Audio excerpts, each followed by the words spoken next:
Welcome to Chillin' 101. We hope this video helps. You start by verifying the display's true capability. Check the model's max HC so you don't push unsupported values. Once done, connect with DisplayPort. It's the reliable path for higher refresh rates, and install the latest GPU drivers to enable advanced controls. Make sure the cable and input match the monitor OSD. Otherwise, settings won't apply. You want a stable baseline. Without updated drivers or proper cable, further steps will fail. Now move to custom resolution tools and driver panels to change the rate. You next create a custom mode in your GPU control panel. This is how you request a new refresh rate from the monitor.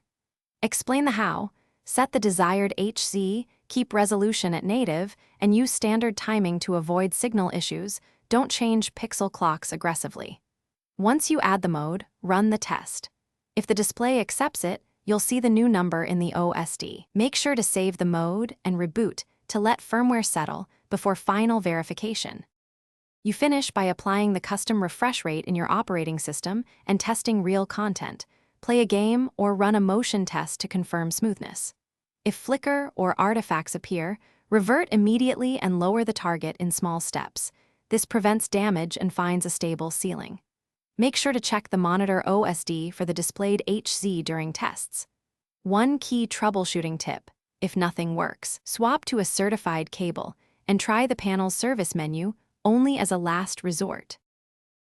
Thanks for watching. Consider subscribing if we helped you.